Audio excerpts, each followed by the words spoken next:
Hey!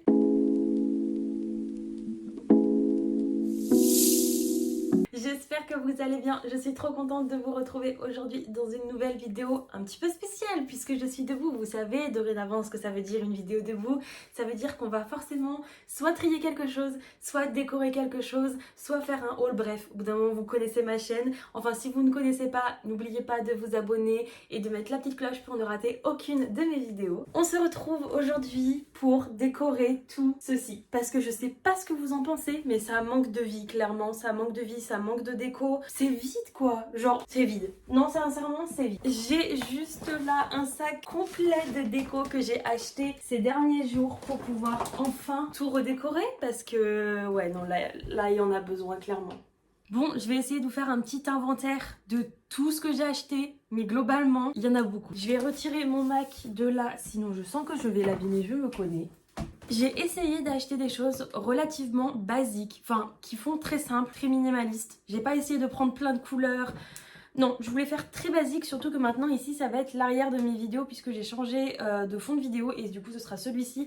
Donc j'ai pris des choses basiques mais qui passent avec tout, qui font décorer en fait. Pour commencer j'ai acheté des petites feuilles de la pampa comme ça, je sais plus trop, c'est des pampas, je sais plus comment, des herbes de la pampa je crois, un truc comme ça. Moi je trouve ça trop mignon, enfin clairement je trouve ça trop kiki. Où est-ce que je les ai achetées celles-ci? Attendez, je réfléchis vu que ça fait quelques jours. Je les ai achetées à la foire fouille et je crois que c'était 5,99€ le petit bouquet comme ça. Les pieds étaient plus grands mais je les ai déjà raccourcis parce que j'ai pas acheté de grands vases. Ensuite ce matin je suis allée acheter ça à Action. J'ai trouvé ça sympa, je me suis dit que ça irait bien avec mes petites herbes de la pampa. Et cela, ça m'a coûté, je crois, 3,99€, un truc dans le genre. On continue dans tout ce qui est plantes. J'ai pris des fausses feuilles comme ça. En fait, c'était une grande feuille comme ça, mais il y avait plein de petites branches. Et en fait, je les ai coupées pour me faire des toutes petites branches parce que j'ai pas pris de grands pots. Donc, j'avais pas besoin, en fait, de trucs hyper longs. Et comme ça m'en faisait plusieurs que me faire qu'une seule branche. Donc, comme ça, je peux en mettre plusieurs. Et ça fait tout aussi bien, en fait. Je trouve que ça faisait mieux. Donc, j'ai commencé à en découper quelques-unes. Et ça, j'ai dû y acheter à la foire fouille aussi. Pareil, j'ai pris des petites marguerites comme ça et celles-ci sont mieux parce que les pieds se plient et se tordent comme on veut. Donc c'est quand même bien plus pratique si jamais un jour je les change de vase et que je veux qu'elles soient plus longues. C'est mieux quoi, je peux les plier. Que les couper c'est un peu moins bien mais bon, je fais comme je peux. Et cela ça m'a coûté 4,99€ et c'est la foire fouille aussi. Bon normalement on en a terminé avec les plantes, on va pouvoir passer au reste. En premier, je me suis acheté une petite bougie blanche toute simple comme ça et ça je l'ai acheté à Galerie 38. Je sais pas du tout si c'est une chaîne ou si c'est un magasin qui est uniquement vers chez moi, mais je l'ai acheté à Galerie 38. Mais globalement des bougies blanches vous pouvez les retrouver de partout. Ensuite on a une bougie comme ça, je la trouve incroyable. C'est une bougie parfumée miel et ambre de La Guiole. Elle est incroyable, je la trouve trop belle et elle sent tellement bon. Et celle-ci je l'ai achetée à Home Sweet Home. J'adore ce magasin, c'est une pépite. À Home Sweet Home, je me suis également pris un petit vase comme ça. Il est pas bien grand, mais juste ce qu'il faut pour que ça fasse décoration et que j'ai pas besoin de le mettre par terre parce qu'il y a des vases où clairement ils sont trop gros et ça va que par terre. Sauf que moi, j'ai des chats qui sont à peu près des démons. Donc mettre quelque chose par terre avec une plante dedans, je pense que c'est genre la pire des idées possibles. Vraiment, c'est même pas la peine d'y penser. Donc j'ai pris que des choses à mettre sur des meubles comme ça. Ils pourront pas les atteindre. Et le prix, ça devait être, je crois, 6,99€ ou quelque chose comme ça. Ça devait pas être plus. On a celui-ci que je trouve trop beau. Je le trouve trop beau. Je l'aime trop. Franchement, il est trop beau. Mais il paraît marron en photo alors que... Enfin, la vidéo. Sauf qu'il est quand même un petit peu plus rose. Il fait un mélange entre vieux rose, terracotta, je sais pas trop. Mais je le trouve trop beau. Et lui, je l'ai acheté à Action. Et je crois il m'a coûté 3,99€, quelque chose comme ça. Globalement, moi, de toute façon, j'ai quasi pas de moyens. Hein, donc, ce que j'ai acheté, vous pouvez normalement vous le permettre vous aussi. C'est vraiment genre, j'achète pas de déco qui coûte cher parce qu'en principe déjà la déco on sait très bien, j'essaie d'enlever l'étiquette, on sait très bien que c'est un truc qui est hyper passager et que d'ici quelques mois ce sera plus du tout ça la mode et qu'il faudra encore tout racheter. Donc c'est pour ça que j'ai pris des choses simples et que je prends des choses qui coûtent pas cher quoi, pour éviter de me ruiner pour un truc qui va me durer que quelques mois. Bon, j'arrive pas à enlever toute l'étiquette donc clairement flemme. Ensuite on a un petit pot comme ça, je le trouve magnifique. Je sais plus si c'est Home Sweet Home ou si c'est la foire fouille, c'est soit l'un soit l'autre. De toute façon c'est des choses qui sont très à la mode en ce moment donc je pense que ça se retrouve quand même pas mal partout. Et ça je crois que c'était 3,99€, un truc dans le genre. Mais je crois que c'était pas plus, mais je le trouve trop joli. Petit vase. Ensuite, à Galerie 38, je me suis trouvé un brûleur Alors je m'en suis déjà servi du coup parce que j'en avais déjà un au-dessus. Je pense que vous allez le voir, c'est le truc orange bizarre là-haut. Mais il est pas beau. Vraiment il est pas beau, ça fait genre peut-être 7 ans que je l'ai. Un truc dans le genre. Et du coup j'en voulais un autre qui reste quand même pas mal dans le thème de ce que j'ai. Donc je l'ai pris blanc. Comme ça, au-dessus, j'ai pu mettre mon petit galet fondant avec une odeur incroyable. Je me suis trouvé un petit bougeoir comme ça. Je sais pas si on dit bougeoir. Je crois qu'on dit bougeoir parce que chandelier, c'est quand il y en a plusieurs. Je crois que c'est un truc dans le genre. Bref, un truc comme ça, trop joli, transparent. Et celui-ci, figurez-vous que je l'ai trouvé à Carrefour à 3,99 €. C'est Carrefour. Franchement, je l'ai trouvé incroyable. Il est trop beau. C'est une bougie que j'ai achetée il y a quelques temps à Action. Il y en avait 3 dedans, donc j'en ai une en bas dans la cuisine. Et là, je trouve que c'est trop beau. Donc comme ça, on va pouvoir s'en servir. Je me suis trouvé un vase trop beau. Enfin, c'est pas vraiment un vase en fait, parce que c'est pas des choses dans lesquelles on met de l'eau pour de vrai. Enfin, je sais pas. Sincèrement, je crois que vous pouvez en faire ce que vous voulez. Mais du coup, je me suis trouvé ça. Je le trouve trop joli. Bon, il a un petit accroc sur la fesse, mais tant pis, c'est pas grave. De toute façon, je le mettrai pas de dos. Mais je le trouve trop joli. Franchement j'aime trop, mais je sais plus où c'est que je l'ai acheté. Je saurais pas vous dire si c'est Home Sweet Home ou La Forfouille, mais je penche plus du côté de Home Sweet Home quand même. Et pour terminer, ce petit... en fait c'était un porte-savon je crois, que j'ai pris à Galerie 38, mais je l'ai trouvé trop beau et je me suis dit que pour mettre ma bougie blanche en fait ça allait bien faire. Vous voyez, quelque chose de ce genre. Et puis le dessous, vous voyez, il a une petite rainure blanche, mais je trouve que ça se voit pas tant que ça que c'est un dessous. Donc en fait, on peut même le mettre dans ce sens-là. Ça fait juste un peu plus profond et je trouve que ça fait tout aussi joli. Donc en fait, au moins il fait un peu des deux. Je le trouve vraiment sympa. Ensuite, je me suis pris tout un tas de cadres.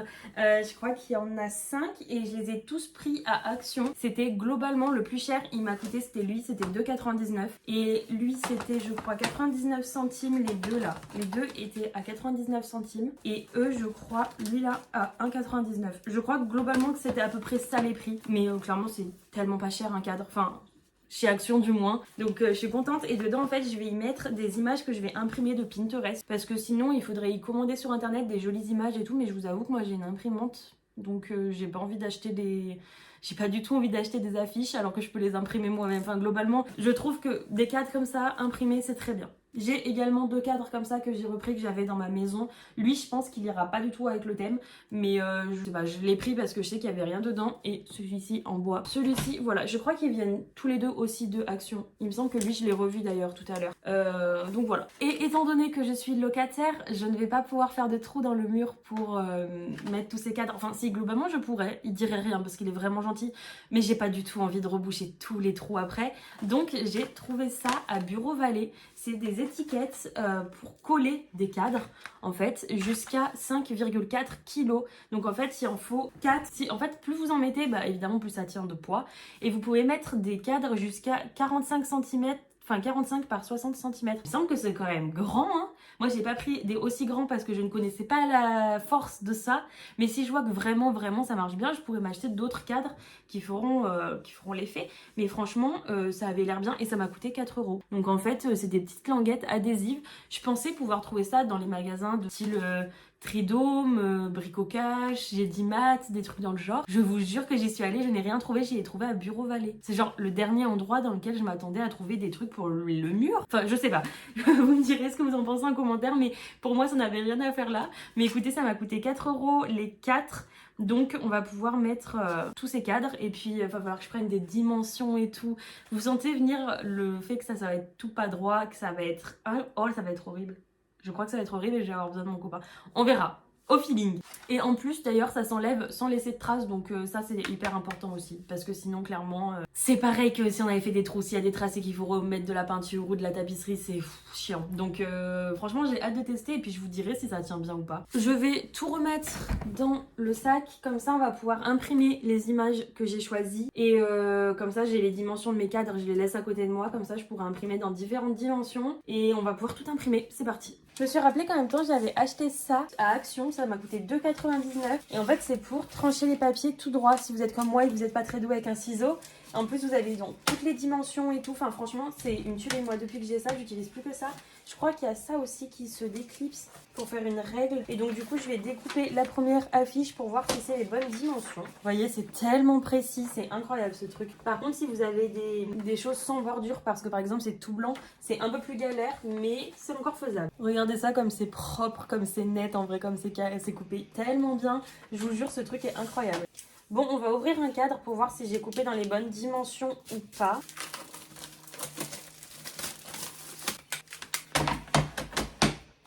En fait, il y a un petit, je crois c'est Passepartout qui disent, donc en fait c'est un petit contour blanc et ça j'avoue que j'aime beaucoup, donc je vais laisser le petit contour blanc et on va voir ce que ça donne. On va essayer de voir à peu près ce que ça fait. Bah ça fait trop beau. Ah non franchement là je suis trop fan, c'est trop joli. Par contre du coup dans les dimensions que j'ai rentrées pour imprimer, je pense que je mettrai un peu plus grand dans le sens où j'ai tapé 13-18 pour que ça fasse normalement cette dimension là, pas cette dimension là, vous voyez. Donc je pense qu'il faut faire plus grand que ce qu'ils disent. Je viens de passer presque 1 heure à tout découper, à imprimer et tout. Je vous jure, j'en peux plus. En fait, les dimensions des cadres, pour les imprimer dans la dimension que je veux, c'était hyper compliqué en fait. C'était vraiment la merde. Mais bref, le résultat est trop canon. Franchement, je regrette pas le temps que j'ai mis. Sincèrement, je trouve magnifique. Je vais essayer de tous vous les montrer. Hop, j'ai essayé de prendre des choses plutôt colorées mais simples. Des choses qui sont... C'est vraiment les 2 seuls colorés que j'ai fait. Sinon, après, le reste, c'est vraiment des choses beaucoup plus petites et beaucoup plus nude. Donc, franchement, je suis très contente. Et le dernier, celui-ci, un petit peu de couleur, mais ça reste simple. Maintenant, le plus gros débat, ça va être est-ce que je les mets juste là, en sachant que j'ai déjà une étagère ici, ou est-ce que je les mets dans l'angle qui est là, mais étant donné que mon fond de vidéo, ça va être ça, est-ce qu'il vaudrait mieux pas que j'en mette ici ? Je pense peut-être les 2 grands sur les côtés et les 3 petits au milieu ou quelque chose dans le genre. Je sais pas trop comment je vais m'y prendre encore, mais je pense qu'il vaut mieux que je les mette ici plutôt parce que ici en fait on les verra jamais et je pense que c'est dommage de les mettre ici. Je pense qu'ici je vais en mettre un grand plus tard et on verra comment je me débrouille pour le mettre ici parce que là j'avoue que je me les vois mieux ici pour l'instant. Je vous jure, je suis en train de faire mes meilleurs tracé. Je sais, franchement, je vais essayer de vous montrer pour si un jour vous essayez de reproduire quelque chose comme ça, vous ayez peut-être un tuto, si on peut appeler ça un tuto, parce que même moi, je vous avoue que je ne sais même pas comment est-ce que j'ai réussi à réfléchir à tout ça et réussir à dessiner ça. Bon là, vous voyez pas parce que c'est au crayon de papier, mais je vous jure, moi-même, je suis surprise de moi, là, clairement, il faut que je vous montre pour essayer de vous faire comprendre quelque chose. Je pense que je vais d'abord finir de tracer tous les cadres parce qu'en fait du coup je les dessine carrément pour qu'ils aient exactement les mêmes dimensions d'espace et tout. Enfin, je dessine tous les cadres et comme ça après je vous les montre. Bon, globalement je voulais que ça fasse en gros ce schéma, un peu plus proche les 2 cadres du milieu, donc précisément 4 cm d'écart et 9 cm entre chaque grand cadre. Donc bon là clairement c'est vraiment pas, j'ai pas mis du tout dans les bonnes dimensions et il fallait que vu que ceux-là sont plus haut, enfin plus grand que eux, il fallait qu'ils aient exactement la même dimension en fait entre là et là. Donc là j'ai mis précisément 3,6 de chaque. Je sais pas si vous êtes prêts à voir le dessin et j'espère qu'il sera clair si jamais vous voulez essayer de faire pareil. Je vous jure que c'est très long. Bon, voici mon dessin. Donc en fait j'ai commencé par prendre les dimensions de ce cadre là, je l'ai posé à peu près là où je voulais qu'il apparaisse et j'ai fait en fait un premier angle ici et un angle ici pour déjà caler où c'est qu'il était précisément. Ce que j'ai fait ensuite, c'est que j'ai choisi en fait les dimensions que je voulais entre les chaque. Donc je les ai posées en fait simplement comme ça et j'ai mesuré ce qui pouvait être pas mal avec une équerre. J'ai tout fait avec une équerre d'ailleurs parce que comme ça on a un angle et c'est quand même plus précis. Donc j'ai mesuré que entre ces 2 cadres je voulais 9 cm. Donc j'ai rapporté un trait que j'ai choisi d'ailleurs les dimensions. J'ai choisi 3,6 mm comme ça. Donc j'ai rapporté 3,6 mm ici. Donc je suis descendue, ça m'est arrivé jusque là. Et j'ai donc fait 9 cm jusque là. Et donc là, après, j'ai dessiné exactement les dimensions de ce cadre. Et prenez bien les 2 extérieurs. Faut pas prendre intérieur en dimension écart, sinon ça va pas du tout correspondre. Je fais la meuf comme si c'était parfait ce que je faisais, alors que clairement je les ai pas encore posés. On sait vraiment pas ce que ça va donner, mais bon, tranquille. Du coup, là, ce que j'ai fait, c'est que... j'ai dessiné exactement les bonnes dimensions de mon cadre et j'avais décidé qu'entre les 2 petits, il y aurait 4 cm d'écart. Donc j'ai rapporté 4 cm entre là et là. Et j'ai redessiné du coup exactement les mêmes dimensions. Et en fait, vous voyez, je me suis toujours suivie de un trait pour être sûre que ça soit droit, que j'ai pas fait d'écart. En fait, j'ai vraiment essayé de faire des grands traits. Et là, tout simplement, j'ai reporté 9 cm, 3,6 mm en plus en haut et 3,6 mm en plus en bas. J'ai redessiné mon cadre en posant simplement le cadre sur le mur et en passant mon crayon autour. Et du coup, ça donne ce schéma. Voilà, concrètement c'était assez simple, mais c'était en même temps, ça m'a pris du temps. Enfin, faut être concentré, en vrai de vrai, faut être motivé parce que je vous jure que c'était pas chose facile. Donc j'imagine que ceux qui font carrément des murs de cadre, ils ont du courage. Bon, le moment est venu, il va falloir que je dégraisse un petit peu le mur pour pouvoir en fait venir coller ça. Faut d'ailleurs que je regarde la notice parce que je sais vraiment pas comment ça fonctionne. Il faut nettoyer la surface à l'alcool, pas de nettoyant ménager et y laisser sécher. Ensuite, il faut décrocher les petites languettes. Attendez, je vais les ouvrir pour essayer d'avoir quand même un aperçu de ce que ça va donner. Ok, en fait ça fait trop bizarre, ça fait vraiment un truc qui accroche, c'est trop bizarre. Ah oui, c'est qu'elles marchent par deux d'ailleurs, les petites languettes normalement. C'est ça, normalement en fait, c'est que les deux parois là vont venir se coller ensemble. Les deux parois bizarres là. Enfin, je crois que c'est ça. Non, en fait, j'en ai aucune idée. J'essaie de comprendre mais... Donc en gros, 2 languettes, ça fait pour 1,3 kg. Je n'ai aucune idée de combien pèsent mes tableaux, moi. Est-ce que je vais devoir vraiment aller chercher une balance de cuisine pour savoir? Ah non, une languette, ça fait 1,3 kg et 2 languettes 2,7 kg. Mais ça m'étonnerait qu'un cadre comme ça pèse plus de 2 kg aussi. J'en sais rien. Je vais aller chercher une balance dans le doute quand même. Et j'aimerais pas que ça me tombe sur la gueule en fait à un moment. Je pense que je ferai un arrêt cardiaque, surtout que je dors juste à côté. Et donc ils disent 4 languettes c'est pour faire 5,4 kg. Donc en soi il y a de la marge quand même. Ils disent ne pas suspendre au-dessus d'un lit et ne pas suspendre des objets de valeur. Donc c'est qu'ils sont sûrs d'eux mais... pas trop non plus en fait. Je comprends pas trop parce qu'il y a un moment où ils disent, genre à la partie 6, qu'il faut du coup appuyer fort sur le cadre pendant 30 secondes et en collant bien les deux petites étiquettes ensemble, attendre 60 minutes et après ils disent de remettre le cadre alors que du coup entre temps je l'ai pas enlevé. Là j'ai pas tout compris, ma foi. Je vais aller chercher une balance pour essayer de peser mes cadres pour savoir à peu près combien je dois en mettre. J'ai pris ma balance de cuisine quand même. Ah ça fait quand même 2,7 kg un cadre hein. Bon je m'en doutais, pour les petits il faut que je mette juste 2 étiquettes de chaque côté, donc en tout 4. Et je pense que pour les grands il va falloir que j'en mette 4. Ouais, 2,7 kg. Et ben figurez-vous que les grands sont plus légers que les petits. Parce que les petits, il y a plus de bois vu qu'ils sont plus larges. Ok, bon bah finalement non, en fait 2 de chaque, ce sera bon. Je vais chercher de quoi nettoyer le mur et j'arrive. Je vais utiliser du cleaner pour ongles. Clairement un truc à ne pas reproduire à la maison parce que je sais absolument pas si ça va pas niquer mon mur. Évidemment vu qu'on nettoie le mur, on est quand même obligé d'enlever un peu quelques coups de crayon. À peu près là où vous savez que vous allez mettre les étiquettes parce que sinon bah, ça ne pourra pas dégraisser donc ça tiendra jamais. Mais essayez de garder quand même les choses les plus importantes, les ongles en gros. Ah en fait j'ai compris, à partir de l'étape 6 c'est pour les retirer en fait, pour les enlever je pense et en mettre un autre à la place qui a les mêmes dimensions. Je pense que ça doit être quelque chose comme ça. Si on veut changer les photos ou un truc dans le genre en fait. Et d'ailleurs j'ai décidé qu'en fait le Dior, celui-ci là, je le trouve magnifique posé comme ça sur cette planche là. Donc du coup je le laisse ici, je le trouve trop beau. Parce que les deux autres petits en fait il n'y a pas de quoi les poser alors que lui il y a. Donc du coup j'ai décidé que je le laissais là. Franchement je trouve ça magnifique déjà comme ça. Faut que j'accroche du coup les 2 languettes ensemble. Ah ouais, ça fait comme un scratch en fait, c'est un scratch. Bien y coller ensemble. Sûr que ça se décolle pas. Ensuite, il faut que je décolle un des 2 côtés pour le coller au cadre. Le seul truc que j'appréhende, c'est que la bordure du cadre est plus fine que la languette, mais de pas grand chose. Donc en soi, je me dis, ça passe. C'est clairement un crash test ce truc. Hein. Cette vidéo, c'est autant je redécore le bureau que je crash test et je fais un haul. Cette vidéo, c'est plein de trucs à la fois. Ah ouais, et ça se redécroche en fait hyper facilement, du coup ouais ça marche vraiment comme un scratch. Donc je pense que si vous mettez bien correctement tout aux mêmes dimensions et tout, vous allez pouvoir en fait changer facilement les cadres. C'est trop cool je trouve. Et ensuite, ils disent donc d'enlever les 2 dernières étiquettes de coups qui restent, celles qu'on n'a pas collées face au cadre, hop, et viens y coller, voilà. Et on pousse pendant 30 secondes. Écoutez, ça tient pour le moment. Par contre, du coup, j'ai été débile parce que du coup, on voit les étiquettes qui dépassent, mais étant donné que c'est blanc sur blanc, ça se voit vraiment un tout petit peu. On vient du coup faire la même chose pour les autres cadres. Et écoutez, je vous passe cette partie en accéléré, on verra ce que ça donne à la fin. Et j'espère que ça va être joli.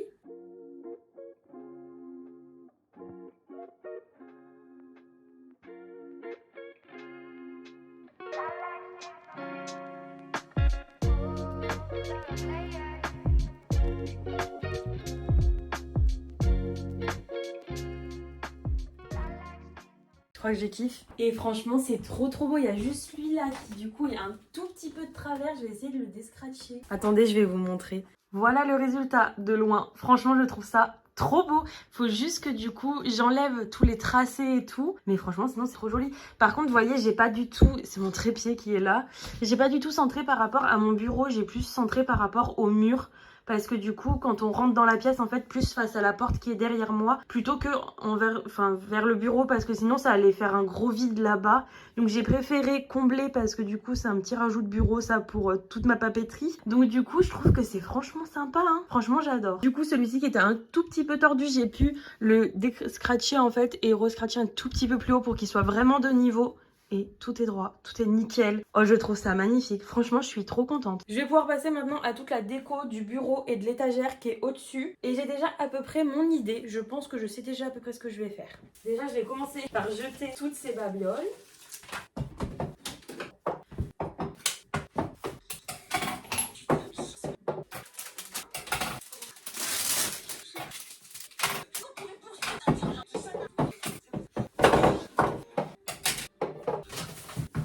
Et voilà le résultat, c'est pas trop canon sérieux, genre vraiment je trouve ça juste magnifique. Faut juste que je remette ma petite chaise, faudra clairement que je passe un coup d'aspi, hein. Là je vous montre vraiment grossièrement parce que ces petites plantes là-haut là, ça m'en a de foutu de partout, ça a été un enfer. Même avec la chaise, c'est juste trop magnifique. Je suis trop fière, franchement, je suis trop fière, je pensais pas réussir à mettre, ne serait-ce que faire des cadres droits avec exactement les bonnes dimensions et tout, franchement c'est magnifique hein. Je suis trop fière de moi. Trop beau. Et franchement, en plus, j'en ai pas eu pour bien cher. Les cadres, ça m'a coûté en moyenne 3 € l'un. Les petits pots, c'est en moyenne, on va dire 3 € l'un. La bougie, je crois que c'était 1 €. Les photos, je les ai imprimées. Il y a que ce truc qui a été un petit peu plus cher. Sinon, le reste, c'est globalement à peu près 3 € de partout. Donc voilà, franchement, je suis trop contente. J'ai ma grande lumière en plus ici, elle est trop pratique celle-là pour faire mes vidéos, pour quand je fais mes ongles et tout. Franchement, elle est trop pratique. J'ai mon imprimante à disposition, toute ma papeterie pour travailler sur le bureau. Non, franchement, je suis trop fière de moi. Et c'est donc avec la nuit, alors que quand j'ai commencé, il faisait jour, que je clôture cette vidéo. J'espère qu'elle vous aura plu. Moi, je pense que vous l'aurez compris, je suis plus que satisfaite. Franchement, je trouve ça magnifique. Dites-moi en commentaire si ça vous intéresse que je fasse d'autres vidéos déco petit budget comme ce que je viens de faire, parce qu'en ce moment, je suis pas mal dans la déco. J'ai pas mal envie d'améliorer l'environnement dans lequel je vis. Étant donné que je loue, je peux pas tout casser pour tout refaire. Donc améliorer à moindre coût quelques petites zones en fait, j'aime trop en ce moment, donc dites-moi si vous voulez que je fasse d'autres choses comme ça en vidéo. En tout cas, vous êtes 89% à regarder mes vidéos YouTube et à ne pas vous abonner, excusez-moi, mais vous faites quoi? S'il vous plaît, abonnez-vous, aidez-moi. Il faut me soutenir si vous voulez que je continue les vidéos YouTube. Donc voilà, c'est tout pour cette vidéo, je vous fais de gros bisous et je vous retrouve bientôt dans la prochaine vidéo. Ciao!